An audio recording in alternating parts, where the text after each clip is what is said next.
The meeting and hearing of the Subcommittee on Consumer Protection of the Commerce Committee will come to order.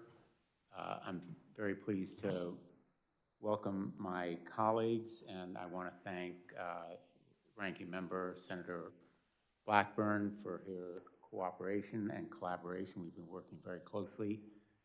And the Ranking Member who is here, Senator Wicker, as well as our Chairwoman, Maria Cantwell. Senator Cantwell, I'm sure, will be here shortly.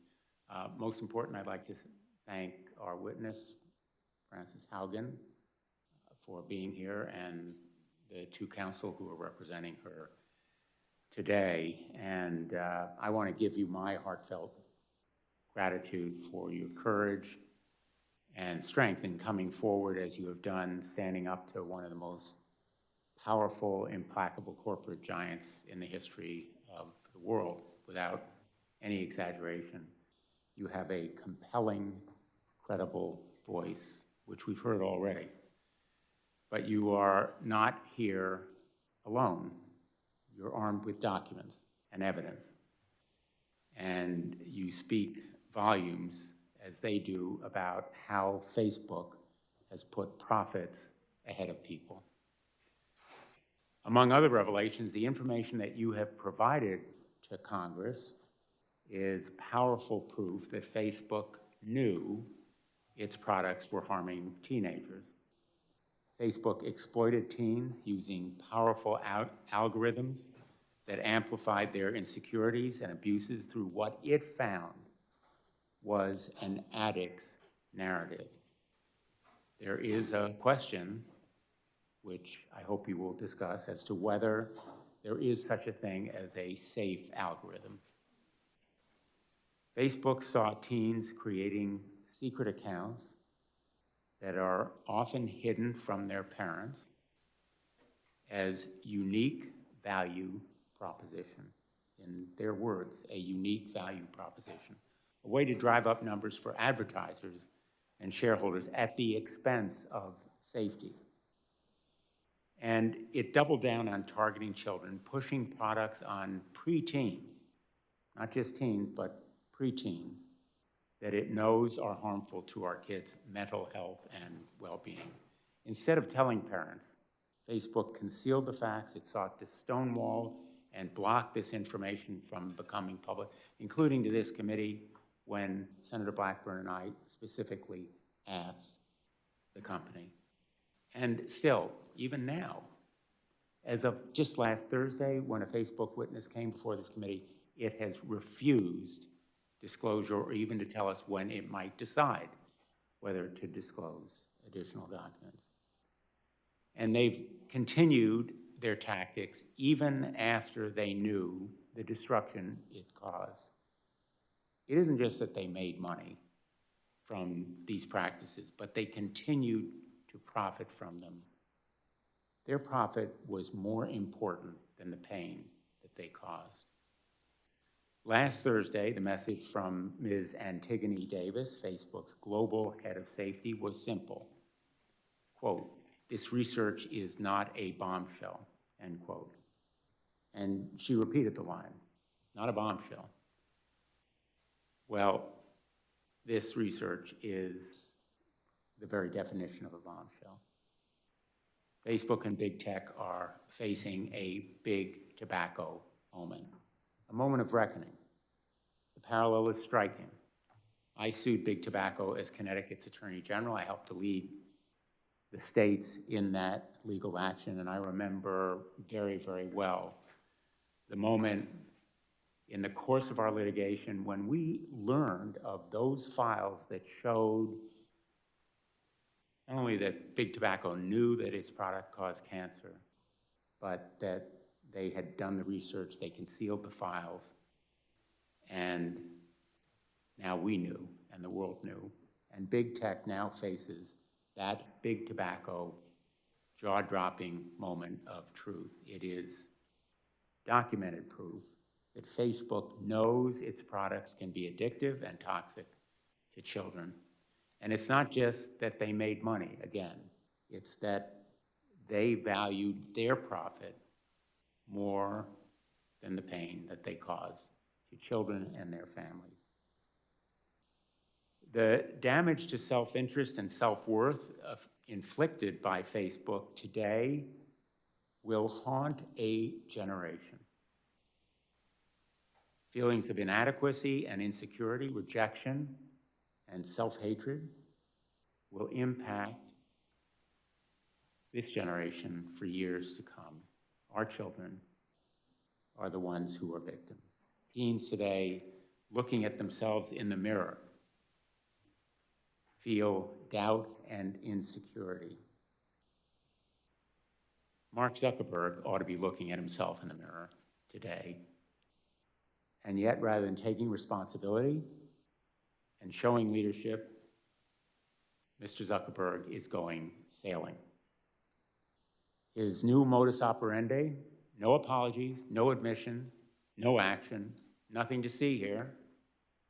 Mark Zuckerberg, you need to come before this committee. You need to explain to Frances Haugen, to us, to the world, and to the parents of America what you were doing and why you did it. Instagram's business model is pretty straightforward. More eyeballs, more dollars. Everything Facebook does is to add more users and keep them on their apps for longer. In order to hook us, Instagram uses our private information to precisely target us with content and recommendations, assessing that what will provoke a reaction will keep us scrolling. Far too often, these recommendations encourage our most destructive and dangerous behaviors. As we showed on Thursday, we created a fake account, my office and I did, as a teen interested in extreme dieting and eating disorders. Instagram latched onto that teenager's initial insecurities. It then pushed more content and recommendations, glorifying eating disorders. That's how Instagram's algorithms can push teens into darker and darker places. Facebook's own researchers called it Instagram's, quote, perfect storm, exacerbating downward spirals. Facebook, as you have put it, Ms. Haugen, so powerfully, maximizes profits and ignores pain. Facebook's failure to acknowledge and to act makes it morally bankrupt. Again and again, Facebook rejected reforms recommended by its own researchers. Last week, Ms. Davis said, quote, we're looking at, end quote, no specific plans, no commitments, only vague platitudes. These documents that you have revealed provided this company with a blueprint for reform. It provided specific recommendations that could have made Facebook and Instagram safer. The company repeatedly ignored those recommendations from its own researchers that would have made Facebook and Instagram safer. Facebook researchers have suggested changing their recommendations to stop promoting accounts known to encourage dangerous body comparison. Instead of making meaningful changes, Facebook simply pays lip service, and if they won't act, and if big tech won't act, Congress has to intervene. Privacy protection is long overdue. Senator Markey and I have introduced the KIDS Act, which would ban addictive tactics that Facebook uses to exploit children. Parents deserve better tools to protect their children. I'm also a firm supporter of reforming Section 230. We should consider narrowing this sweeping immunity when platforms' algorithms amplify illegal conduct. You've commented on this in your testimony, and perhaps you'll expand on it. We have also heard compelling recommendations about requiring disclosures of research and independent reviews of these platforms' algorithms, and I plan to pursue these ideas.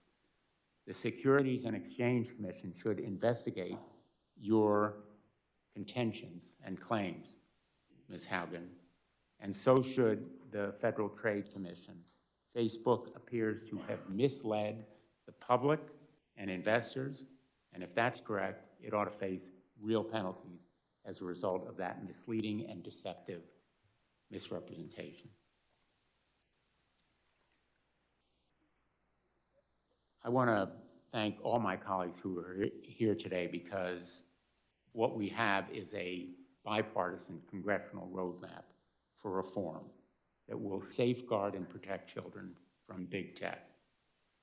That will be a focus of our subcommittee moving forward, and it will continue to be bipartisan. And finally, I'll just end on this note. In the past weeks and days, parents have contacted me with their stories, heartbreaking and spine-chilling stories about children pushed into eating disorders, bullying online, self-injury of the most disturbing kind, and sometimes even taking their lives because of social media. Parents are holding Facebook accountable because of your bravery, Ms. Haugen, and we need to hold accountable Facebook and all big tech as well. Again, my thanks to you.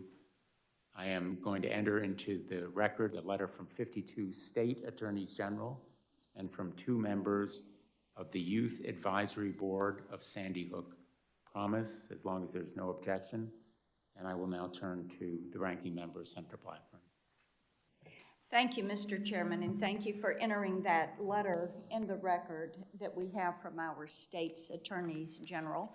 Good morning to everyone. It is nice to see people in this hearing room and to be here for the hearing today. Ms. Haugen, we thank you for your appearance before us today and for giving the opportunity not only for Congress, but for the American people to hear from you in this setting, and we appreciate that. Mr. Chairman, I think also thanks to you and your staff that have worked with our team to make certain that we had this hearing and this opportunity today so that we can get more insights into what Facebook is actually doing as they invade the privacy not only of adults, but of children.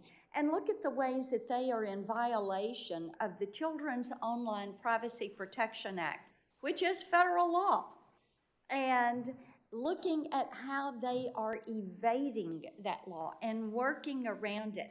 And as the chairman said, privacy and online privacy, passing a federal privacy standard has been long in the works. I filed my first privacy bill when I was in the House back in 2012, and I think that it will be this Congress and this subcommittee that is going to lead the way to online privacy, data security, Section 230 reforms, and of course Senator Klobuchar always wants to talk about antitrust. And I have to give a nod, Senator Markey is down there. When we were in the House, we were probably 2 of the only ones who were talking about the need to have a federal privacy standard. Now, as the chairman mentioned, last week we heard from Ms. Davis, who heads global safety for Facebook. And it was surprising to us that what she tried to do was to minimize the information that was in these documents, to minimize the research, and to minimize the knowledge that Facebook had. At one point, I even reminded her the research was not third-party research. The research was there, Facebook's internal research. So they knew what they were doing. They knew where the violations were, and they know they are guilty. They know this. Their research tells them this. Last week, in advance of our hearing, Facebook released 2 studies and said that the Wall Street Journal was all wrong. They had just gotten it wrong, as if the Wall Street Journal did not know how to read these documents and how to work through this research. Having seen the data that you've presented and the other studies that Facebook did not publicly share, I feel pretty confident that it's Facebook who has done the misrepresenting to this committee. Here are some of the numbers that Facebook chose not to share. And Mr. Chairman, I think it's important that we look at these as we talk about the setting for this hearing, what we learned last week, what you and I've been learning over the past 3 years about big tech and Facebook. And here you go, 66% of teen girls on Instagram and 40% of teen boys experience negative social comparisons. This is Facebook's research. 52% of teen girls who experienced negative social comparison on Instagram said it was caused by images related to beauty. Social comparison is worse on Instagram because it is perceived as real life, but based on celebrity standards. Social comparison mimics the grief cycle and includes a downward emotional spiral encompassing a range of emotions from jealousy to self-proclaimed body dysmorphia. Facebook addiction, which Facebook calls conveniently problematic use, is most severe in teens, peaking at age 14. Here's what else we know. Facebook is not interested in making significant changes to improve kids' safety on their platforms, at least not when that would result in losing eyeballs on posts or decreasing their ad revenues. In fact, Facebook is running scared, as they know that, in their own words, young adults are less active and less engaged on Facebook, and that they are running out of teens to add to Instagram. So teens are looking at other platforms like TikTok, and Facebook is only making those changes that add to its users' numbers and ultimately its profits. Follow the money. So what are these changes? Allowing users to create multiple accounts that Facebook does not delete, and encouraging teens to create second accounts they can hide from their parents. They are also studying younger and younger children, as young as 8, so that they can market to them. And while Ms. Davis says that kids below 13 are not allowed on Facebook or Instagram, we know that they are, because she told us that they recently had deleted 600,000 accounts from children under age 13. So how do you get that many underage accounts if you aren't turning a blind eye to them in the first place? And then in order to try to clean it up, you go to delete it, and then you say, oh, by the way, we just, in the last month, deleted 600,000 underage accounts. And speaking of turning a blind eye, Facebook turns a blind eye to user privacy. News broke yesterday that the private data of over 1.5 billion, that's right, 1.5 billion Facebook users is being sold on a hacking forum. That's its biggest data breach to date. Examples like this underscore my strong concerns about Facebook collecting the data of kids and teens and what they are doing with it. Facebook also turns a blind eye toward blatant human exploitation taking place on its platform, trafficking, forced labor, cartels, the worst possible things one can imagine. Big tech companies have gotten away with abusing consumers for too long. It is clear that Facebook prioritizes profit over the well-being of children and all users. So as a mother and a grandmother, this is an issue that is of particular concern to me. So we thank you for being here today, Ms. Haugen, and we look forward to getting to the truth about what Facebook is doing with users' data and how they are abusing their privacy and how they show a lack of respect for the individuals that are on their network. We look forward to the testimony. Thank you, Mr. Chairman. Thanks, Senator Black. Thank you, Senator Blackburn. I don't know whether the ranking member would like to make If you don't mind, thank you, Chairman Blumenthal, and I will just take a moment or two. And I do appreciate being able to speak as ranking member of the full committee. This Ms. Haugen, this is a subcommittee hearing. You see some vacant seats. There's pretty good attendance for a subcommittee.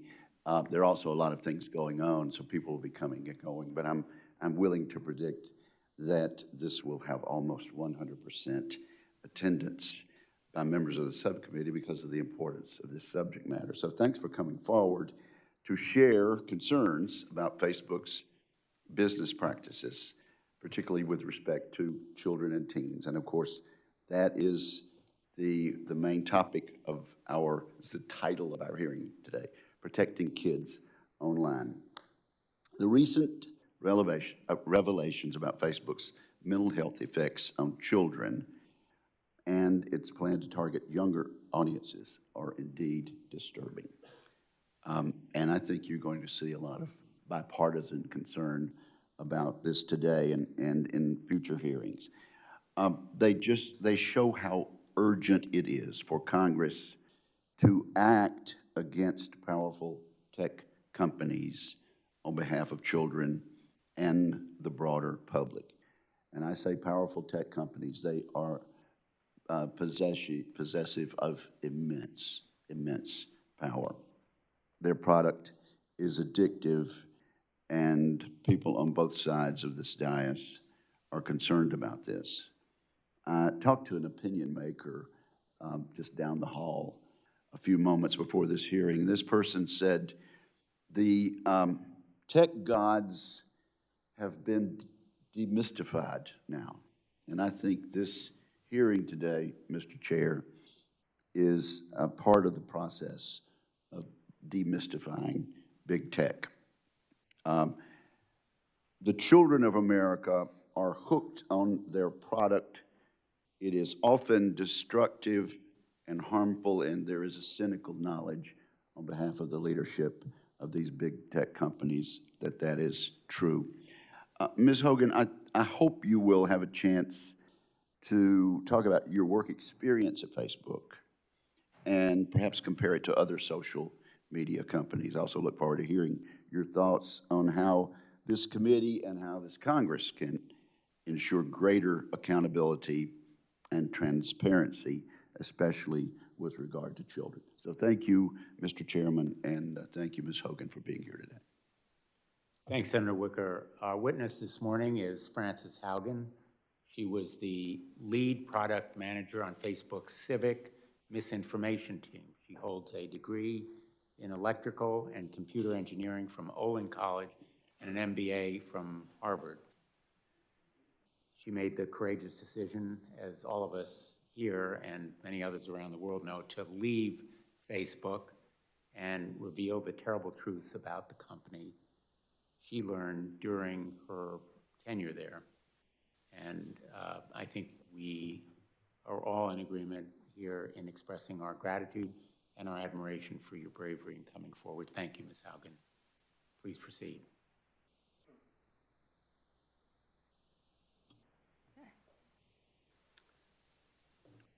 Good afternoon, Chairman Blumenthal, Ranking Member Blackburn, and members of the subcommittee. Thank you for the opportunity to appear before you. My name is Frances Haugen. I used to work at Facebook. I joined Facebook because I think Facebook has the potential to bring out the best in us. But I'm here today because I believe Facebook's products harm children, stoke division, and weaken our democracy.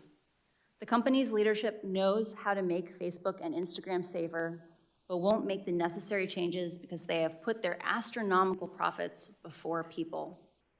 Congressional action is needed. They won't solve this crisis without your help. Yesterday, we saw Facebook get taken off the internet.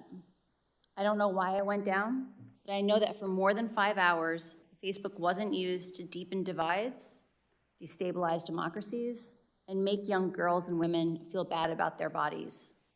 It also means that millions of small businesses weren't able to reach potential customers, and countless photos of new babies weren't joyously celebrated by family and friends around the world. I believe in the potential of Facebook. We can have social media we enjoy that connects us without tearing apart our democracy, putting our children in danger, and sowing ethnic violence around the world. We can do better. I have worked as a product manager at large tech companies since 2006, including Google, Pinterest, Yelp, and Facebook. My job has largely focused on algorithmic products like Google Plus Search and recommendation systems like the one that powers the Facebook newsfeed. Having worked on 4 different types of social networks, I understand how complex and nuanced these problems are. However, the choices being made inside of Facebook are disastrous for our children, for our public safety, for our privacy, and for our democracy. And that is why we must demand Facebook make changes. During my time at Facebook, first working as the lead product manager for civic misinformation, and later on counter-espionage, I saw Facebook repeatedly encounter conflicts between its own profits and our safety. Facebook consistently resolved these conflicts in favor of its own profits. The result has been more division, more harm, more lies, more threats, and more combat. In some cases, this dangerous online talk has led to actual violence that harms and even kills people. This is not simply a matter of certain social media users being angry or unstable, or about one side being radicalized against the other. It is about Facebook choosing to grow at all costs, becoming an almost $1 trillion company by buying its profits with our safety. During my time at Facebook, I came to realize a devastating truth. Almost no one outside of Facebook knows what happens inside of Facebook. The company intentionally hides vital information from the public, from the US government, and from governments around the world. The documents I have provided to Congress prove that Facebook has repeatedly misled the public about what its own research reveals about the safety of children, the efficacy of its artificial intelligence systems, and its role in spreading divisive and extreme messages. I came forward because I believe that every human being deserves the dignity of the truth. The severity of this crisis demands that we break out of our previous regulatory frames. Facebook wants to trick you into thinking that privacy protections or changes to Section 230 alone will be sufficient. While important, these will not get to the core of the issue, which is that no one truly understands the destructive choices made by Facebook except Facebook. We can afford nothing less than full transparency. As long as Facebook is operating in the shadows, hiding its research from public scrutiny, it is unaccountable. Until the incentives change, Facebook will not change. Left alone, Facebook will continue to make choices that go against the common good, our common good. When we realized big tobacco was hiding the harms it caused, the government took action. When we figured out cars were safer with seatbelts, the government took action. And when our government learned that opioids were taking lives, the government took action. I implore you to do the same here. Today, Facebook shapes our perception of the world by choosing the information we see. Even those who don't use Facebook are impacted by the majority who do. A company with such frightening influence over so many people, over their deepest thoughts, feelings, and behavior, needs real oversight. But Facebook's closed design means it has no real oversight. Only Facebook knows how it personalizes your feed for you. At other large tech companies like Google, any independent researcher can download from the internet the company's search results and write papers about what they find. And they do. But Facebook hides behind walls that keeps researchers and regulators from understanding the true dynamics of their system. Facebook will tell you privacy means they can't give you data. This is not true. When tobacco companies claimed that filtered cigarettes were safer for consumers, scientists could independently invalidate these marketing messages and confirm that, in fact, they posed a greater threat to human health. The public cannot do the same with Facebook. We are given no other option than to take their marketing messages on blind faith. Not only does the company hide most of its own data, my disclosure has proved that when Facebook is directly asked questions as important as, how do you impact the health and safety of our children, they mislead and they choose to mislead and misdirect. Facebook has not earned our blind faith. This inability to see into Facebook's actual systems and confirm how they work is communicated and confirm that they work as communicated is like the Department of Transportation regulating cars by only watching them drive down the highway. Today, no regulator has a menu of solutions for how to fix Facebook because Facebook didn't want them to know enough about what's causing the problems. Otherwise, there wouldn't have been need for a whistleblower. How is the public supposed to assess if Facebook is resolving conflicts of interest in a way that is aligned with the public good if the public has no visibility into how Facebook operates? This must change. Facebook wants you to believe that the problems we're talking about are unsolvable. They want you to believe in false choices. They want you to believe that you must choose between a Facebook full of divisive and extreme content or losing one of the most important values our country was founded upon, free speech. That you must choose between public oversight of Facebook's choices and your personal privacy. That to be able to share fun photos of your kids with old friends, you must also be inundated with anger-driven virality. They want you to believe that this is just part of the deal. I am here today to tell you that's not true. These problems are solvable. A safer, free speech respecting, more enjoyable social media is possible. But there's one thing that I hope everyone takes away from these disclosures. It is that Facebook can change, but is clearly not going to do so on its own. My fear is that without action, divisive and extremist behaviors we see today are only the beginning. What we saw in Myanmar and are now seeing in Ethiopia are only the opening chapters of a story so terrifying, no one wants to read the end of it. Congress can change the rules that Facebook plays by and stop the many harms it is now causing.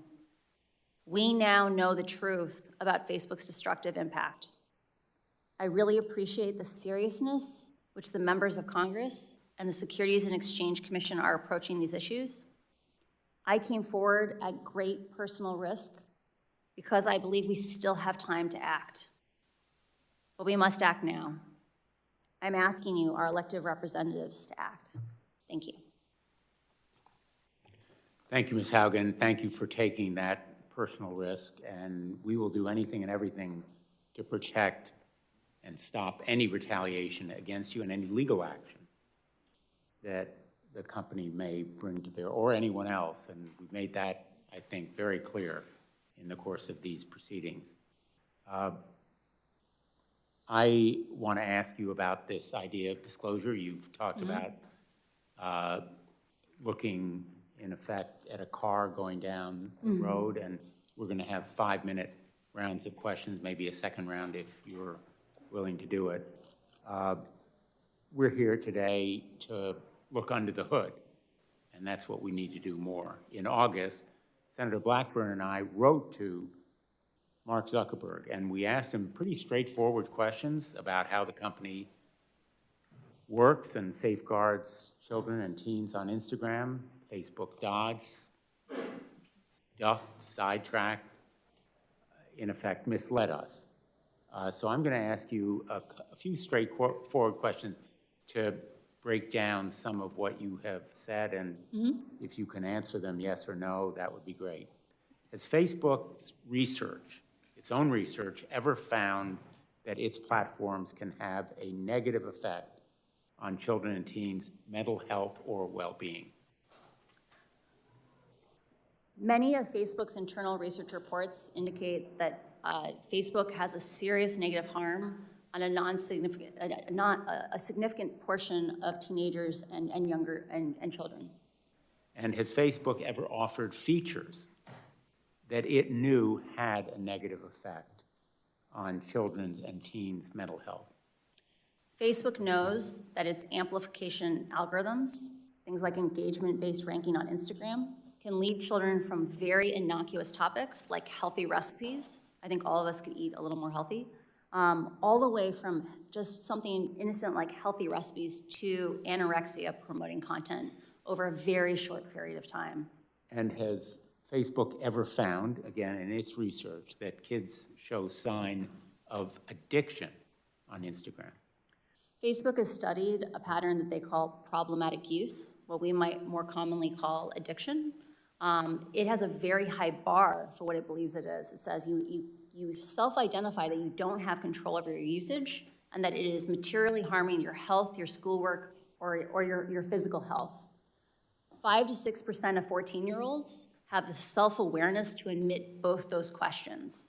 It is likely that far more than 5 to 6% of 14-year-olds are addicted to Instagram.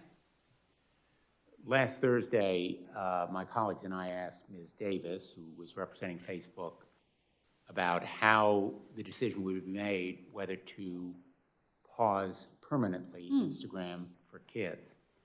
And she said, quote, "There's no one person who makes a decision like that. We think about that collaboratively." It's as though she couldn't mention Mark Zuckerberg's name. Isn't he the one who will be making this decision from your experience in the company?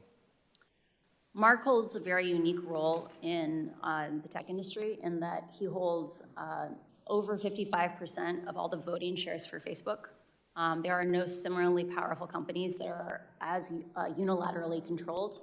And in the end, the buck stops with Mark. There's no one currently holding Mark accountable but himself. And Mark Zuckerberg, in effect, is the algorithm designer-in-chief, correct? I received an MBA from Harvard, and they emphasized to us that we are responsible for the organizations that we build. Mark has built an organization that is very metrics-driven. It is intended to be flat. There is no unilateral responsibility. The metrics make the decision. Unfortunately, that itself is a decision. And in the end, if he is the CEO and the chairman of Facebook, he is responsible for those decisions. The buck stops with him. The buck stops with him. And speaking of the buck stopping, you have said that Facebook should declare moral bankruptcy. I agree. Yeah.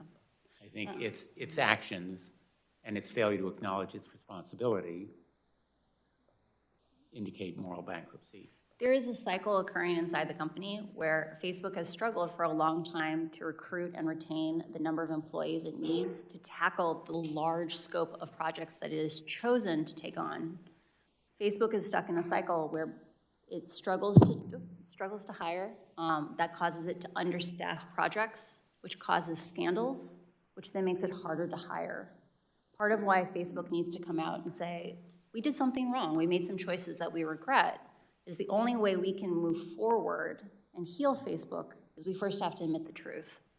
Like the way we'll have reconciliation and we can move forward is by first being honest and declaring moral bankruptcy. Being honest and acknowledging that Facebook has caused and aggravated a lot of pain simply to make more money. And it has profited off spreading disinformation and misinformation and sowing hate. Facebook's answers to Facebook's destructive impact always seems to be more Facebook. We need more Facebook, which means more pain and more money for Facebook. Would you agree? I don't think at any point Facebook set out to make a destructive platform. I think it is a challenge of that Facebook has set up an organization where the parts of the organization responsible for growing and expanding the organization are separate and not regularly cross-pollinated with the parts of the company that focus on the harms that the company is causing. And as a result, regularly, integrity actions, projects that were hard fought by the teams trying to keep us safe, are undone by new growth projects that counteract those same remedies. So I do think it's a thing of there are organizational problems that need oversight, and Facebook needs help in order to move forward to a more healthy place. And whether it's teens bullied into suicidal thoughts or the genocide of ethnic minorities in Myanmar or fanning the flames of division within our own country or in Europe, they are ultimately responsible for the immorality of the pain that's caused. Facebook needs to take responsibility for the consequences of its choices. It needs to be willing to accept small trade-offs on profit. And I think just that act of being able to admit that it's a mixed bag is important. And I think that what we saw from Antigone last week is an example of the kind of behavior we need to support Facebook in growing out of, which is instead of just focusing on all the good they do, admit they have responsibilities to also remedy the harm. But Mark Zuckerberg's new policy is no apologies, no admissions, no acknowledgement, nothing to see here. We're going to deflect it and go sailing. I turn to the ranking member. Thank you, Mr. Chairman. Thank you for your testimony. I want to stay with Ms. Davis in some of her comments because I had asked her last week about the underage users. And she had made the comment, I'm going to quote from her testimony, if we find an account of someone who's under 13, we remove them. In the last 3 months, we removed 600,000 accounts of under 13-year-olds, end quote. And I have to tell you, it seems to me that there's a problem if you have 600,000 accounts from children who ought not to be there in the first place. So what did Mark Zuckerberg know about Facebook's plans to bring kids on as new users and advertise to them? There are reports within Facebook that show cohort analyses where they examine at what ages do people join Facebook and Instagram. And based on those cohort analyses, so Facebook likes to say children lie about their ages to get onto the platform. Mm-hmm. The reality is enough kids tell the truth that you can work backwards to figure out what are approximately the real ages of anyone who's on the platform. When Facebook does cohort analyses and looks back retrospectively, it discovers things like, up to 10 to 15% of even 10-year-olds in a given cohort may be on Facebook or Instagram. Okay, so this is why Adam Mosseri, who's the CEO of Instagram, would have replied to Jojo Siwa when she said to him, oh, I've been on Instagram since I was 8. He said he didn't want to know that. Yeah. So it would be for this reason, correct? A pattern of behavior that I saw at Facebook was that often problems were so understaffed that there was kind of an implicit discouragement from having better detection systems. So for example, I worked, my last team at Facebook was on the counter-espionage team within the threat intelligence org. And at any given time, our team could only handle 1/3 of the cases that we knew about. Okay. We knew that if we built even a basic detector, we would likely have many more cases. Okay, then let me ask you. Sure. Let me ask you this. So you look at the way that they have the data, but they're choosing to keep that data and advertise from it, right? Mm-hmm. You sell it to third parties. Mm-hmm. So what does Facebook do? You've got these 600,000 accounts that ought not to be on there. Mm-hmm. Probably more. Mm-hmm. And right, but then you delete those accounts. But what happens to that data? Does Facebook keep that data? Do they keep it until those children go to age 13? Since, as you're saying, they can work backward and figure out the true age of a user. So what do they do with it? Do they delete it? Do they store it? Do they keep it? How do they process that? My understanding of Facebook's data retention policies, and I want to be really clear, I didn't work directly on that, is that when they delete an account, they delete all the data within, I believe, 90 days in compliance with GDPR. With regard to children underage on the platform, Facebook could do substantially more to detect more of those children, and they should have to publish for Congress those processes because there are lots of subtleties in those things, and they could be much more effective than probably what they're doing today. Got it. Now, staying with this underage children, since this hearing is all about kids and about online privacy, I want you to tell me how Facebook is able to do market research on these children that are under age 13, because Mrs. Davis was really, she didn't deny this last week. So how are they doing this? Do they bring kids into focus groups with their parents? How do they get that permission? She said they got permission from parents. Is there a permission slip or a form that gets signed? And then how do they know which kids to target? There's a bunch to unpack there. We'll start with maybe how do they recruit children for focus groups? Or recruit teenagers. Most tech companies have systems where they can analyze the data that is on their servers. So most of the focus groups I read, or that I saw analysis of, were around Messenger Kids, which has children on it. And those focus groups appear to be children interacting in person. Often, large tech companies use either sourcing agencies that will go and identify people who meet certain demographic criteria, or they will reach out directly based on data on the platform. So for example, on the case of Messenger Kids, maybe you would want to study a child that was an active user and one that was a less active user. You might reach out to some that came from each population. And so these are children that are under age 13. Yeah. And they know it.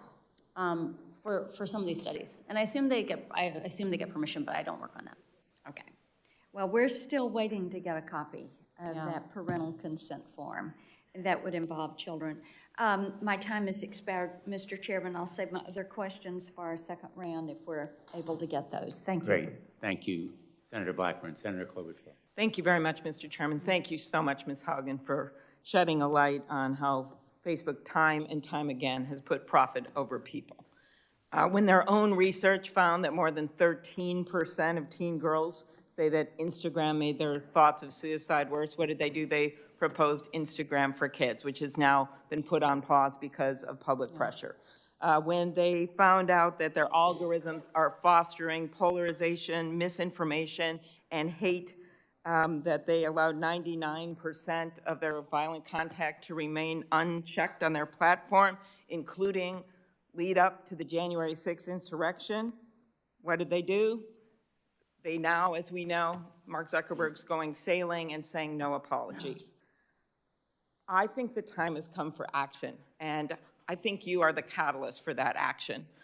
You have said privacy legislation is not enough. I completely agree with you, but I think you know we have not done anything to update our privacy laws in this country, our federal privacy laws. Nothing, zilch, in any major way. Why? Because there are lobbyists around every single corner of this building that have been hired by the tech industry.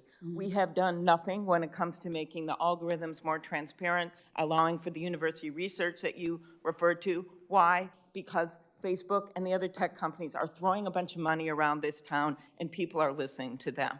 We have done nothing significantly past, although we are on a bipartisan basis working in the antitrust subcommittee to get something done on consolidation, which you understand allows the dominant platforms to control all this, like the bullies in the neighborhood, buy out the companies that maybe could have competed with them and added the bells and whistles. So the time for action is now.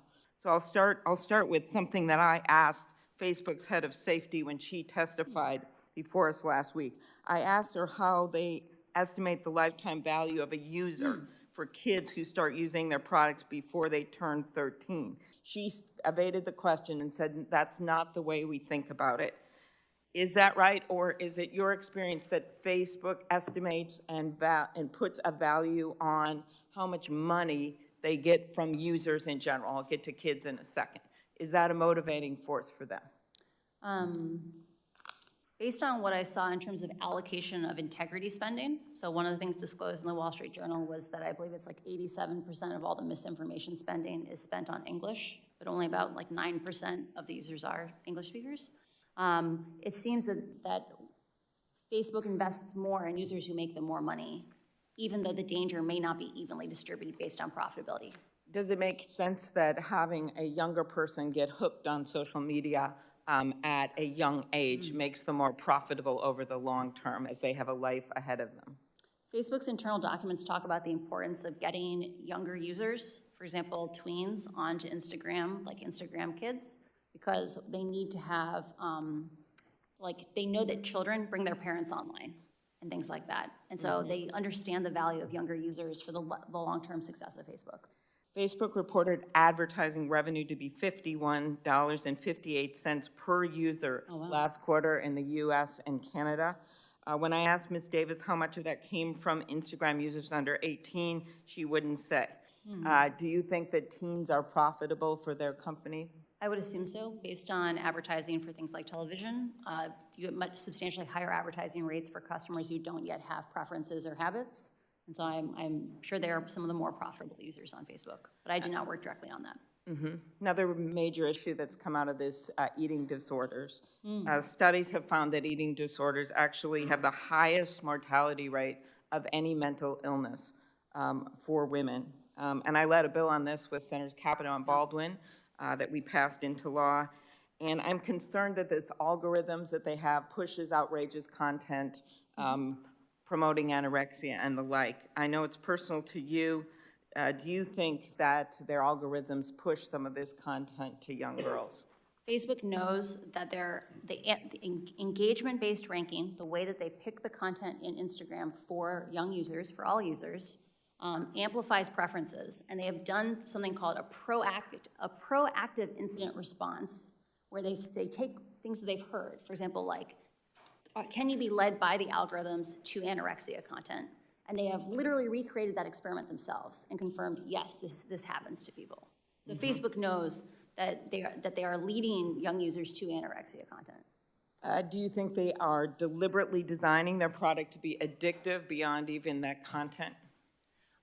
Facebook has a long history of having a successful and very effective growth division, where they take little tiny tweaks and they constantly are trying to optimize it to grow. Those kinds of stickiness could be construed as things that facilitate addiction. Right. Last thing I'll ask is, we've seen this same kind of content in the political world. You brought up other countries and what's been happening there. On 60 Minutes, you said that Facebook implemented safeguards to reduce misinformation ahead of the 2020 election, but turned off those safeguards right after the election. And you know that the insurrection occurred January 6th. Do you think that Facebook turned off the safeguards because they were costing the company money, because it was reducing profits? Facebook has been emphasizing a false choice. They've said the safeguards that were in place before the election implicated free speech.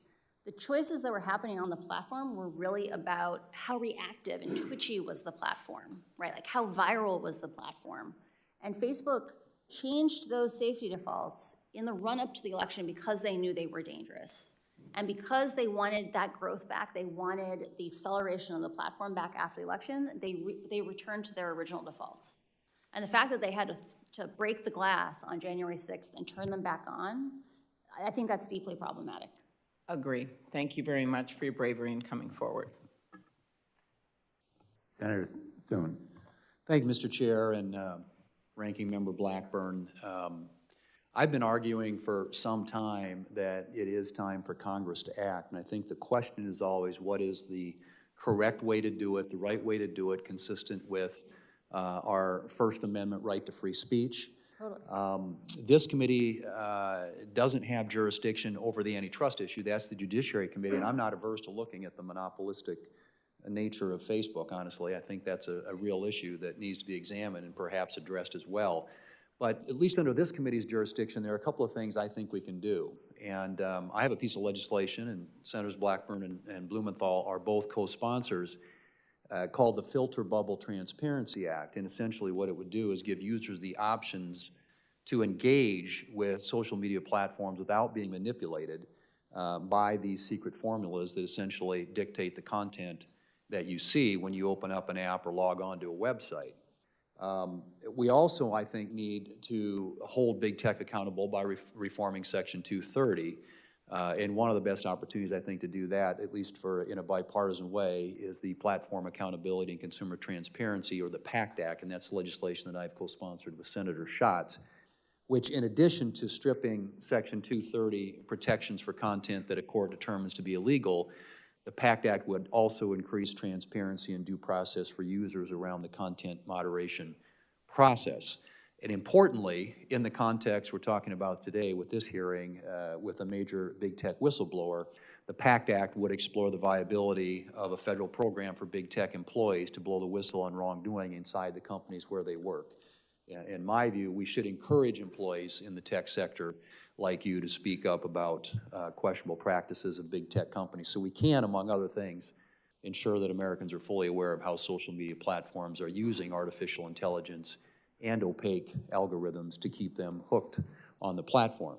So let me, Ms. Haugen, just ask you, we've learned from the information that you've provided that Facebook conducts what's called engagement-based ranking, which you've described as very dangerous. Could you talk more about why engagement-based ranking is dangerous, and do you think Congress should seek to pass legislation like the Filter Bubble Transparency Act that would give users the ability to avoid engagement-based ranking altogether? Facebook is going to say, you don't want to give up engagement-based ranking. You're not going to like Facebook as much if we're not picking out the content for you. That's just not true. There are a lot of, Facebook likes to present things as false choices, like you have to choose between having lots of spam. Like let's say, imagine we ordered our feeds by time, like on iMessage or on, there are other forms of social media that are chronologically based. They're gonna say, you're gonna get spammed, like you're not gonna enjoy your feed. The reality is that those experiences have a lot of permutations. There are ways that we can make those experiences where computers don't regulate what we see. We together socially regulate what we see. But they don't want us to have that conversation because Facebook knows that when they pick out the content that we focus on using computers, we spend more time on their platform, they make more money. The dangers of engagement-based ranking are that Facebook knows that content that elicits an extreme reaction from you is more likely to get a click, a comment, or reshare. And it's interesting because those clicks and comments and reshares aren't even necessarily for your benefit. It's because they know that other people will produce more content if they get the likes and comments and reshares. They prioritize content in your feed so that you will give little hits of dopamine to your friends so they will create more content. And they have run experiments on people, producer-side experiments, where they have confirmed this. So Yeah. you and your, part of the information you provided the Wall Street Journal, it's been found that Facebook altered its algorithm in an attempt to boost these meaningful social interactions, or MSI. But rather than strengthening bonds between family and friends on the platform, the algorithm instead rewarded more outrage and sensationalism. And I think Facebook would say that its algorithms are used to connect individuals with other friends and family that are largely positive. Do you believe that Facebook's algorithms make its platform a better place for most users, and should consumers have the option to use Facebook and Instagram without being manipulated by algorithms designed to keep them engaged on that platform? I strongly believe, like I've spent most of my career working on systems like engagement-based ranking. Like when I come to you and say these things, I'm basically damning 10 years of my own work, right? Engagement-based ranking, Facebook says we can do it safely because we have AI. You know, the artificial intelligence will find the bad content that we know our engagement-based ranking is promoting. They've written blog posts on how they know engagement-based ranking is dangerous, but the AI will save us. Facebook's own research says they cannot adequately identify dangerous content, and as a result, those dangerous algorithms that they admit are picking up the extreme sentiments, the division. They can't protect us from the harms that they know exist in their own system. And so I don't think it's just a question of saying, should people have the option of choosing to not be manipulated by their algorithms? I think if we had appropriate oversight, or if we reformed 230 to make Facebook responsible for the consequences of their intentional ranking decisions, I think they would get rid of engagement-based ranking, because it is causing teenagers to be exposed to more anorexia content. It is pulling families apart. And in places like Ethiopia, it's literally fanning ethnic violence. I encourage reform of these platforms, not picking and choosing individual ideas, but instead making the platforms themselves safer, less twitchy, less reactive, less viral, because that's how we scalably solve these problems. Thank you. Ms. Chair, I would simply say let's get to work. So we got some things we can do here. Thanks. I agree. Thank you. Senator Schott. Thank you, Mr. Chairman, Ranking Member. Thank you for your courage in coming forward. Was there a particular moment when you came to the conclusion that reform from the inside was impossible and that you decided to be a whistleblower? There was a long series of moments where I became aware that Facebook, one faced with conflicts of interest between its own profits and the common good, public safety, that Facebook consistently chose to prioritize its profits. I think the moment at which I realized we needed to get help from the outside, that the only way these problems would be solved is by solving them together, not solving them alone, was when civic integrity was dissolved following the 2020 election. It really felt like a betrayal of the promises that Facebook had made to people who had sacrificed a great deal to keep the election safe by basically dissolving our community and integrating it in just other parts of the company. And when I know their response is that they've sort of distributed the duties. Yeah. That's an excuse, right? I cannot see into the hearts of other men, and I don't know what their Well, let me say it motivations this were. way. It won't work, right? And I can tell you that when I left the company, so the people who I worked with were disproportionately, maybe 75% of my pod of 7 people. Those are product managers, program managers. Most of them had come from civic integrity. All of us left the inauthentic behavior pod, either for other parts of the company or the company entirely over the same 6-week period of time. So 6 months after the reorganization, we had clearly lost faith that those changes were coming. You said in your opening statement that they know how to make Facebook and Instagram safer. So, thought experiment. You are now the chief executive officer and chairman of the company. What changes would you immediately institute? I would immediately establish a policy of how to share information and research from inside the company with appropriate oversight bodies like Congress. I would give proposed legislation to Congress saying, here's what an effective oversight agency would look like. I would actively engage with academics to make sure that people who are confirming are Facebook's marketing message is true have the information they need to confirm these things. And I would immediately implement the, quote, soft interventions that were identified to protect the 2020 election. So that's things like requiring someone to click on a link before resharing it, because other companies like Twitter have found that significantly reduces misinformation. No one is censored by being forced to click on a link before resharing it. Thank you. I want to pivot back to Instagram's targeting of kids. We all know that they announced a pause, but that reminds me of what they announced when they were going to issue a digital currency. And they got beat up by the U.S. Senate Banking Committee, and they said, never mind. And now they're coming back around, hoping that nobody notices that they are going to try to issue a currency. Now, let's set aside for the moment the sort of the business model, which appears to be gobble up everything, do everything. That's the growth strategy. Do you believe that they're actually going to discontinue Instagram Kids, or are they just waiting for the dust to settle? I would be sincerely surprised if they do not continue working on Instagram Kids, and I would be amazed if a year from now we don't have this conversation again. Why? Facebook understands that if they want to continue to grow, they have to find new users. They have to make sure that the next generation is just as engaged with Instagram as the current one. And the way they'll do that is by making sure that children establish habits before they have good self-regulation. By hooking kids. By hooking kids. I would like to emphasize one of the documents that we sent in on problematic use examined the rates of problematic use by age, and that peaked with 14-year-olds. It's just like cigarettes. Teenagers don't have good self-regulation. They say explicitly, I feel bad when I use Instagram, and yet I can't stop. We need to protect the kids. Just my final question. I have a long list of misstatements, misdirections, and outright lies from the company. I don't have time to read them, but you're as intimate with all of these deceptions as I am, so I will just jump to the end.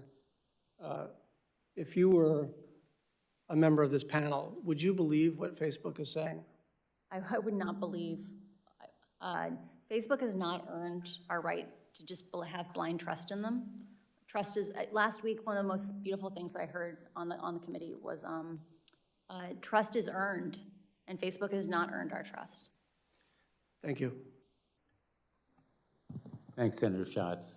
Senator Moran, and then we've been joined by the chair, Senator Cantwell. She'll be next.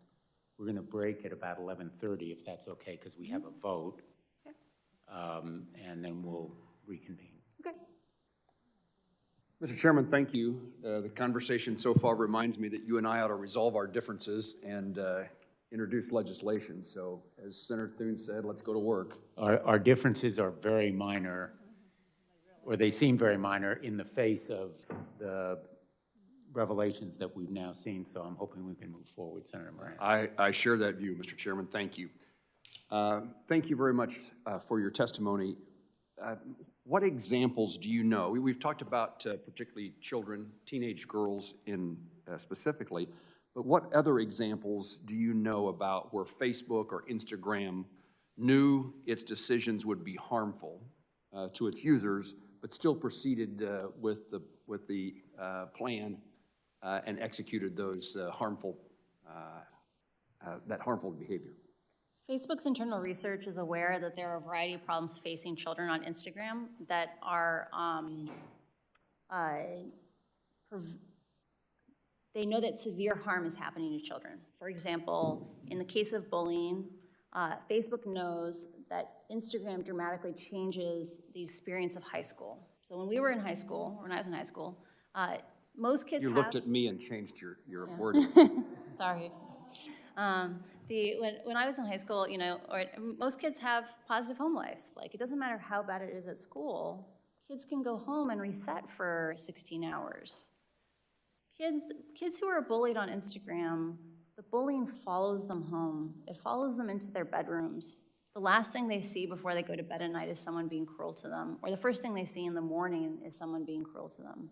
Kids are learning that their own friends, like people who they care about them, are cruel to them. Like, think about how that's going to impact their domestic relationships when they become 20-somethings or 30-somethings, to believe that people who care about you are mean to you. Facebook knows that parents today, because they didn't experience these things, they never experienced this addictive experience with a piece of technology, they give their children bad advice. They say things like, why don't you just stop using it? And so that Facebook's own research is aware that children express feelings of loneliness and struggling with these things because they can't even get support from their own parents. I don't understand how Facebook can know all these things and not escalate it to someone like Congress for help and support in navigating these problems. Let me ask the question in a broader way. Besides teenagers or besides girls or besides youth, are there other practices at Facebook or Instagram that are known to be harmful but yet are pursued?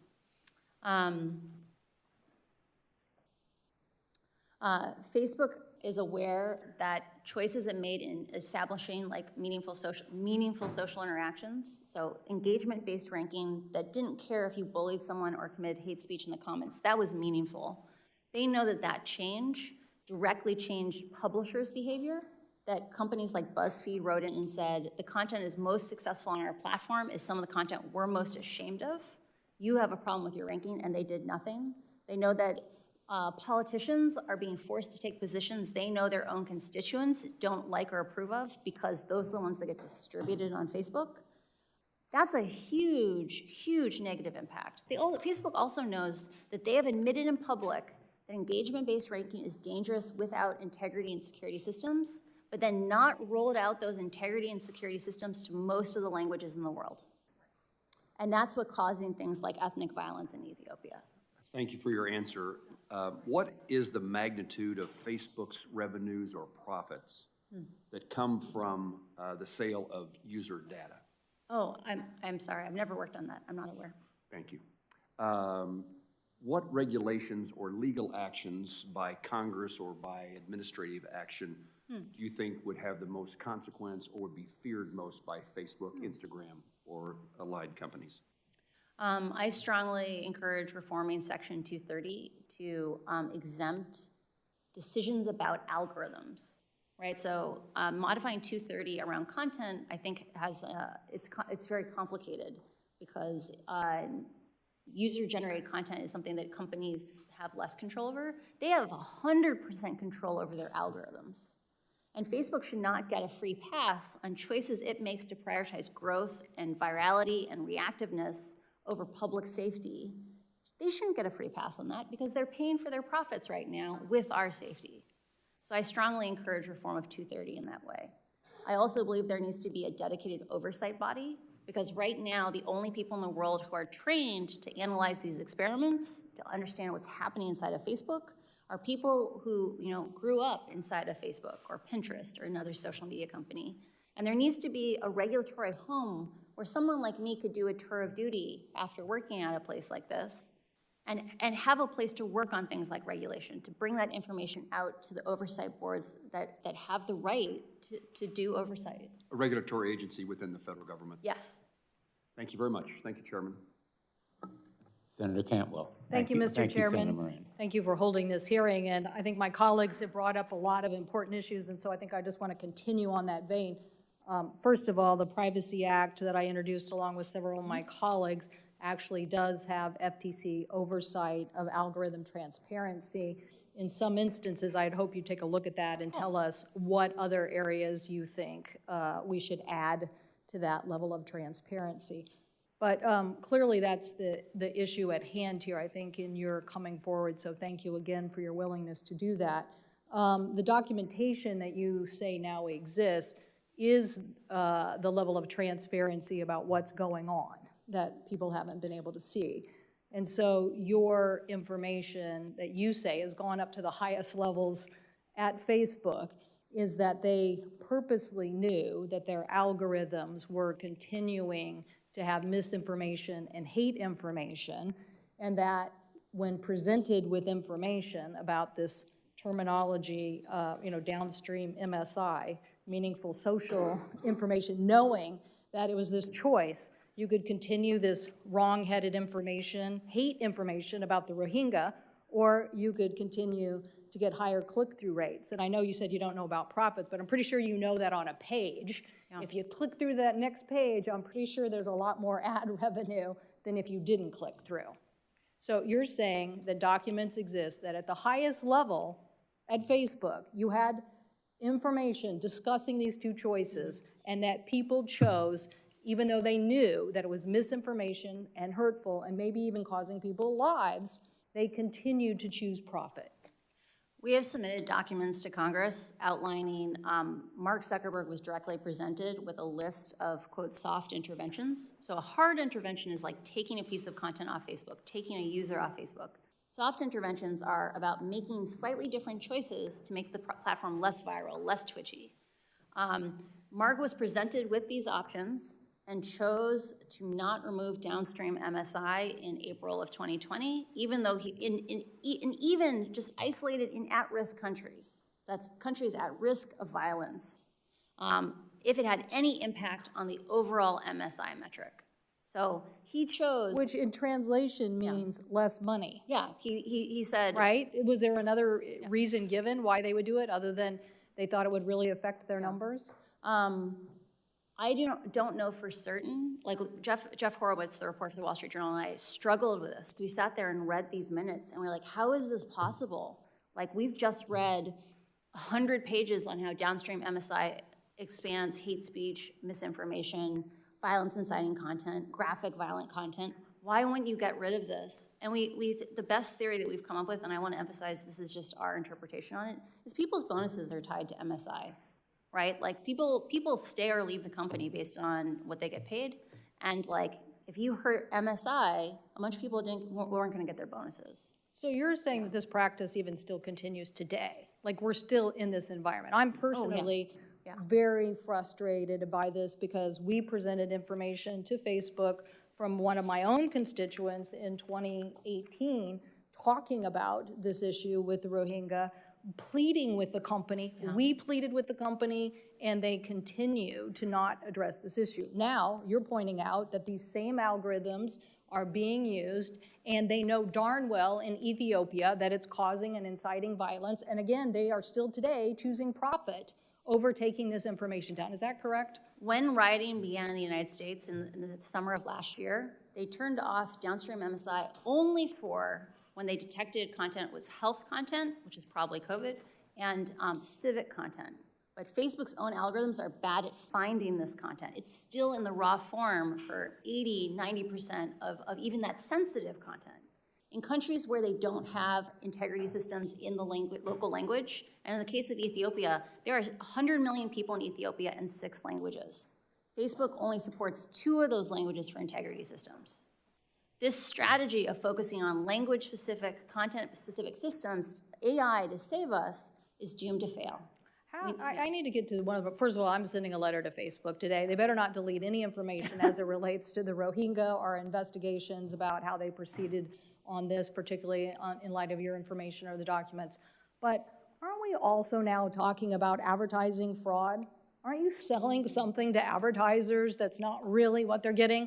We know about this because of the newspaper issues. We're trying to say that journalism that basically has to meet a different standard, a public interest standard, that basically is out there basically proving every day, or they can be sued. These guys are a social media platform that doesn't have to live with that.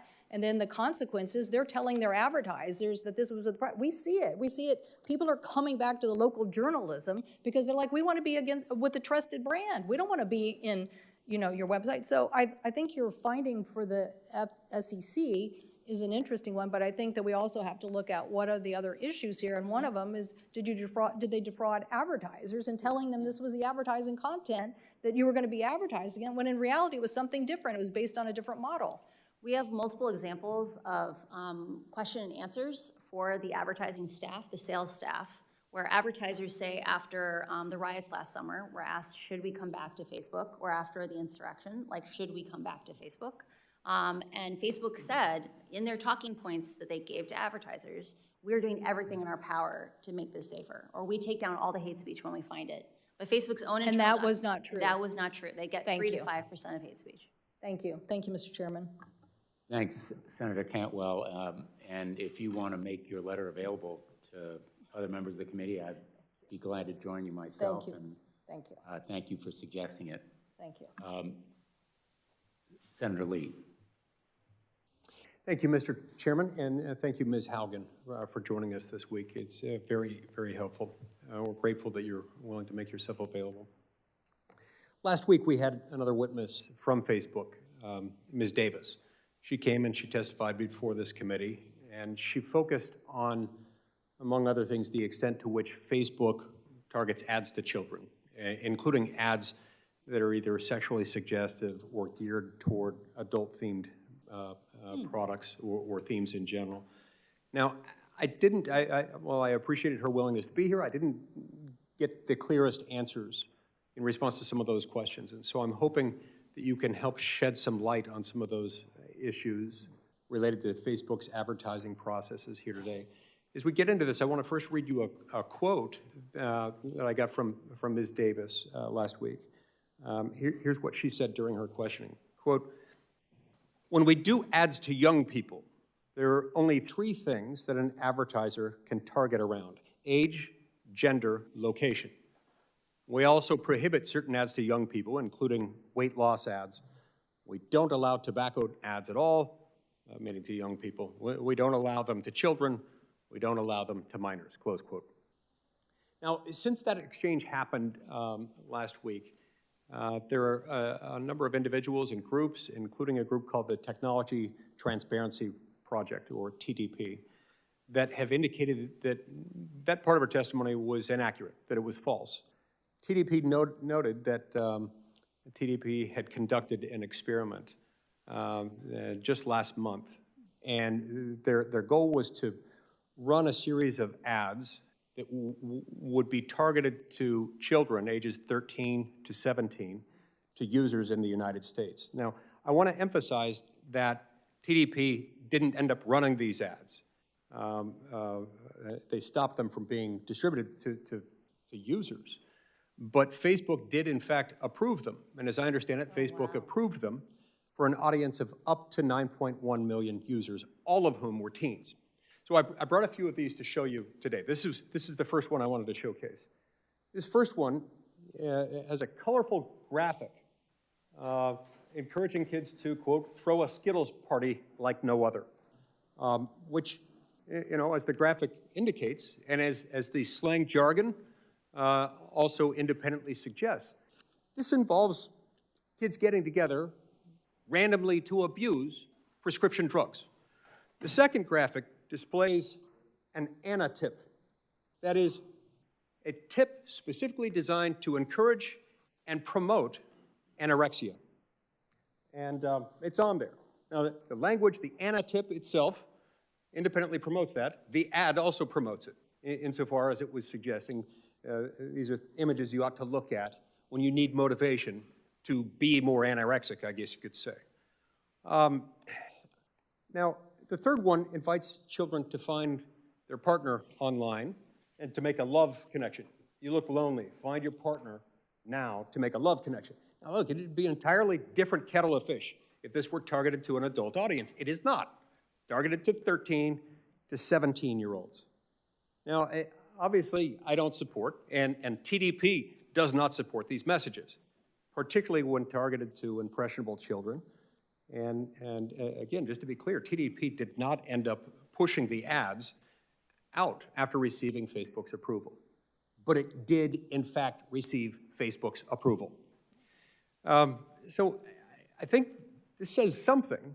One could argue that it proves that Facebook is allowing and perhaps facilitating the targeting of harmful adult-themed ads to our nation's children. So could you please explain to me, Ms. Haugen, how these ads with a target audience of 13 to 17-year-old children, how would they possibly be approved by Facebook? And is AI involved in that? I did not work directly on the ad approval system. What was resonant for me about your testimony is Facebook has a deep focus on scale. So scale is, can we do things very cheaply for a huge number of people, which is part of why they rely on AI so much. It is very possible that none of those ads were seen by a human. And the reality is that we've seen from repeated documents within my disclosures is that Facebook's AI systems only catch a very tiny minority of offending content. And best case scenario, in the case of something like hate speech, at most they will ever get 10 to 20%. In the case of children, that means drug paraphernalia ads like that. It's likely if they rely on computers and not humans, they will also likely never get more than 10 to 20% of those ads. Understood. Mr. Chairman, I've got one minor follow-up question. It should be easy to answer. Go ahead.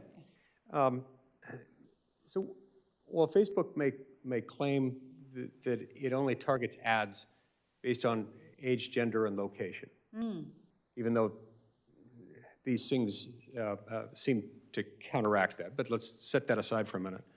And that they're not basing ads based on specific interest categories. Does Facebook still collect interest category data on teenagers, even if they aren't at that moment targeting ads at teens based on those interest categories? I think it's very important to differentiate between what targeting are advertisers allowed to specify and what targeting Facebook may learn for an ad. Let's imagine you had some text on an ad. It would likely extract out features that it thought was relevant for that ad. For example, in the case of something about partying, it would learn partying is a concept. I'm very suspicious that personalized ads are still not being delivered to teenagers on Instagram because the algorithms learn correlations. They learn interactions where your party ad may still go to kids interested in partying because Facebook is almost certainly has a ranking model in the background that it says this person wants more party-related content. Interesting. Thank you. That's very helpful. And what that suggests to me is that while they're saying they're not targeting teens with those ads, the algorithm might do some of that work for them, which might explain why they collect the data, even while claiming that they're not targeting those ads in that way. I can't speak to whether or not that's the intention, but the reality is it's very, very, very difficult to understand these algorithms today. And over and over and over again, we saw these biases the algorithms unintentionally learn. And so, yeah, it's very hard to disentangle out these factors as long as you have engagement-based ranking. Thank you, Ms. Haugen. Thank you very much, Senator Lee. Senator Markey. Thank you, Mr. Chairman, very much. Thank you, Ms. Haugen. You are a 21st century American hero, warning our country of the danger for young people, for our democracy, and our nation owes you just a huge debt of gratitude for the courage you're showing here today, so thank you. Ms. Haugen, do you agree that Facebook actively seeks to attract children and teens onto its platforms? And Facebook actively markets to children, or markets to children under the age of 18 to get on Instagram, and definitely targets children as young as 8 to be on in Messenger Kids. An internal Facebook document from 2020 that you revealed reads, "Why do we care about tweens? They are a valuable but untapped audience." So Facebook only cares about children to the extent that they are of monetary value. Last week, Facebook's global head of safety, Antigone Davis, told me that Facebook does not allow targeting of certain harmful content to teens. Ms. Davis stated, "We don't allow weight loss ads to be shown to people under the age of 18. Yet, a recent study found that Facebook permitted targeting of teens as young as 13 with ads that showed a young woman's thin waist promoting websites that glorify anorexia.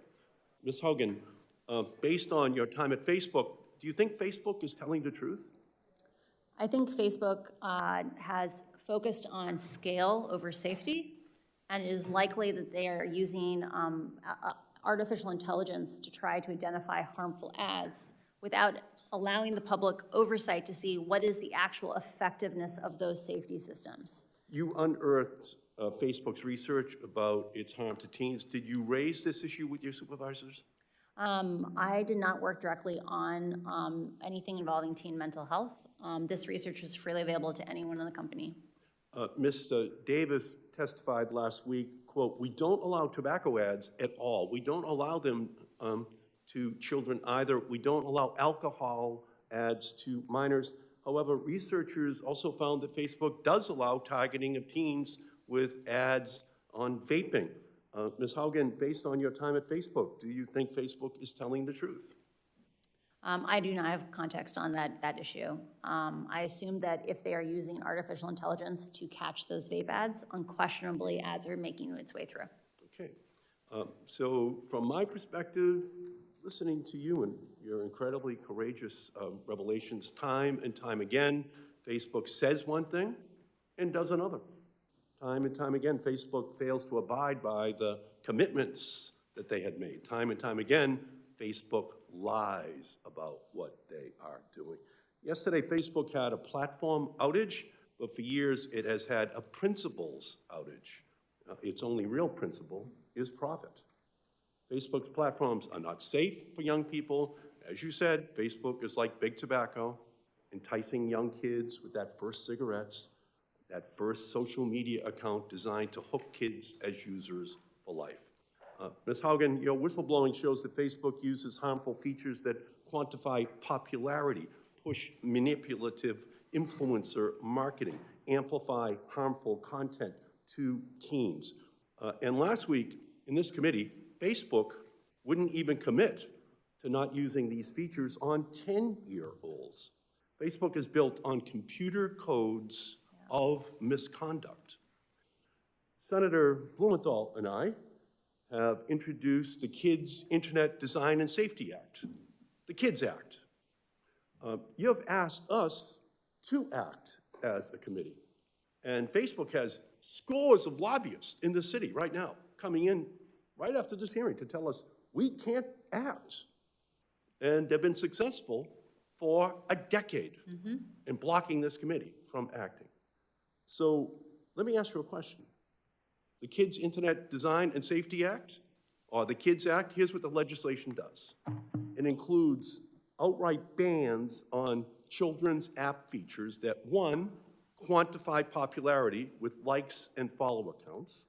Promotes two, promotes influencer marketing, and 3, that amplifies toxic posts, and that it would prohibit Facebook from using its algorithms to promote toxic posts. Should we pass that legislation? I strongly encourage reforms that push us towards human-scale social media and not computer-driven social media. Those amplification harms are caused by computers choosing what's important to us, not our friends and family. And I encourage any system that children are exposed to not use amplification systems. So you agree that Congress has to enact these special protections for children and teens that stop social media companies from manipulating young users and threatening their well-being, to stop using its algorithm to harm kids. You agree with that? I do believe Congress must act to protect children. And children and teens also need a privacy online Bill of Rights. I'm the author of the Children's Online Privacy Protection Act of 1998. But it's only for kids under 13 because the industry stopped me from making it age 16 in 1998 because it was already their business model. But we need to update that law for the 21st century. Tell me if this should pass. 1, create an online eraser button so that young users can tell websites to delete the data they've collected about them. 2, give young teens under the age of 16 and their parents control of their information. And 3, ban targeted ads to children. I support all those actions. Thank you.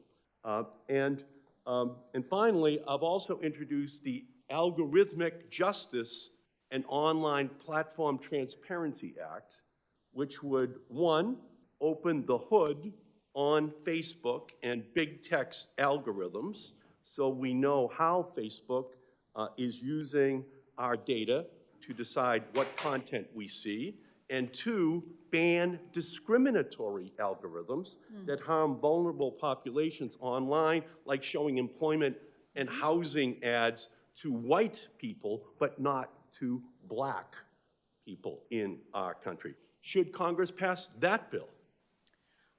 Algorithmic bias issues are a major issue for our democracy. During my time at Pinterest, I became very aware of the challenges of, like I mentioned before, it's difficult for us to understand how these algorithms actually act and perform. Facebook is aware of complaints today by people like African Americans saying that Reels doesn't give African Americans the same distribution as white people. And until we have transparency and our ability to confirm ourselves that Facebook's marketing messages are true, we will not have a system that is compatible with democracy. So, I thank Senator Lee. I agree with you and your line of questions. I wrote Facebook asking them to explain that discrepancy because Facebook, I think, is lying about targeting 13 to 15-year-olds. So here's my message for Mark Zuckerberg. Your time of invading our privacy, promoting toxic content, and preying on children and teens is over. Congress will be taking action. You can work with us or not work with us, but we will not allow your company to harm our children and our families and our democracy any longer. Thank you, Ms. Haugen. We will act. Thanks, Senator Markey. We're going to turn to Senator Blackburn, and then we will take a break. I know that there's some interest in another round of questions. Maybe, maybe we'll turn to Senator Lujan for his questions before. Well, we've got Cruz and Scott. And we have others, so Yes. we'll come back after the. Mr. Chairman? Yeah. I have to go to sit in the chair starting at noon today. Why don't we turn to, you had one Yeah, question? I do. I have one question. This relates to what Mr. Markey was asking. Does Facebook ever employ child psychologists or mental health professionals to deal with these children online issues that we're discussing? Facebook has many researchers with PhDs. I assume some of them are, I know that some have psychology degrees. I'm not sure if they are child specialists. Facebook also works with external agencies that are specialists at children's rights online. Senator Lujan, and then at the conclusion of Senator Lujan's questions, we'll take a break. We'll come back at noon. Thank you, Mr. Chairman, and I appreciate the indulgence of the committee. Ms. Haugen, last week, the committee heard directly from Ms. Davis, the global head of safety for Facebook. During the hearing, the company contested their own internal research as if it does not exist. Yes or no, does Facebook have internal research indicating that Instagram harms teens, particularly harming perceptions of body image, which disproportionately affects young women? Yes, Facebook has extensive research on the impacts of its products on teenagers, including young women. Thank you for confirming these reports. Last week, I requested Facebook make the basis of this research the data set minus any personally identifiable information available to this committee. Do you believe it is important for transparency and safety that Facebook release the basis of this internal research, the core data set, to allow for independent analysis? I believe it is vitally important for our democracy that we establish mechanisms where Facebook's internal research must be disclosed to the public on a regular basis, and that we need to have privacy-sensitive data sets that allow independent researchers to confirm whether or not Facebook's marketing messages are actually true. Beyond this particular research, should Facebook make its internal primary research not just secondary slide decks of cherry-picked data, but the underlying data public by default? Can this be done in a way that respects user privacy? I believe in collaboration with academics and other researchers that we can develop privacy-conscious ways of exposing radically more data that is available today. It is important for our ability to understand how algorithms work, how Facebook shapes the information we get to see, that we have these data sets be publicly available for scrutiny. Is Facebook capable of making the right decision here on its own, or is regulation needed to create real transparency at Facebook? Until incentives change at Facebook, we should not expect Facebook to change. We need action from Congress. Last week, I asked Ms. Davis about shadow profiles for children on the site, and she answered that no data is ever collected on children under 13 because they are not allowed to make accounts. This tactfully ignores the issue. Facebook knows children use their platform. However, instead of seeing this as a problem to be solved, Facebook views this as a business opportunity. Yes or no, does Facebook conduct research on children under 13, examining the business opportunities of connecting these young children to Facebook's products? I want to emphasize how vital it is that Facebook should have to publish the mechanisms by which it tries to detect these children, because they are on the platform in far greater numbers than anyone is aware. I do believe that, or I am aware that Facebook is doing research on children under the age of 13, and those studies are included in my disclosure. You have shared your concerns about how senior management at Facebook has continuously prioritized revenue over potential user harm and safety. And I have a few questions on Facebook's decision-making. Last week, I asked Ms. Davis, quote, has Facebook ever found a change to its platform would potentially inflict harm on users, but Facebook moved forward because the change would also grow users or increase revenue? Ms. Davis said in response, quote, it's not been my experience at all at Facebook. That's just not how we would approach it. Yes or no, has Facebook ever found a feature on its platform harmed its users, but the feature moved forward because it would also grow users or increase revenue? Facebook likes to paint that these issues are really complicated. There are lots of simple issues. For example, requiring someone to click through on a link before you reshare it. That's not a large imposition, but it does decrease growth a tiny little amount, because in some countries, reshares make up 35% of all the content that people see. Facebook prioritized that content on the system, the reshares, over the impacts to misinformation, hate speech, or violence incitement. Did these decisions ever come from Mark Zuckerberg directly or from other senior management at Facebook? We have a few choice documents that contain notes from briefings with Mark Zuckerberg, where he chose metrics defined by Facebook, like meaningful social interactions over changes that would have significantly decreased misinformation, hate speech, and other inciting content. And this is the reference you shared earlier to Ms. Cantwell, April of 2020. The soft interventions. Facebook appeared to be able to count on the silence of its workforce for a long time, even as it knowingly continued practices and policies that continue to cause and amplify harm. Facebook content moderators have called out, quote, a culture of fear and secrecy within the company that prevented them from speaking out. Is there a culture of fear at Facebook around whistleblowing and external accountability? Facebook has a culture that emphasizes that insularity is the path forward, that if information is shared with the public, it will just be misunderstood. And I believe that relationship has to change. The only way that we will solve these problems is by solving them together, and we will have much better, more democratic solutions if we do it collaboratively than in isolation. And my final question, is there a senior level executive at Facebook, like an inspector general, who's responsible for ensuring complaints from Facebook employees are taken seriously and that employees' legal, ethical, and moral concerns receive consideration with the real possibility of instigating change to company policies? I'm not aware of that role, but the company is large and it may exist. I appreciate that. It's my understanding that there's a gentleman by the name of Roy Austin, who is the Vice President of Civil Rights, who's described himself as an Inspector General, but he does not have the authority to make these internal conflicts public. The Oversight Board was created by Facebook to review moderation policies related to public content specifically. It was not created to allow employees to raise concerns.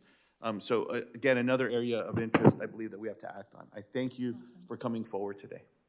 My pleasure. Happy to serve. The committee is in recess.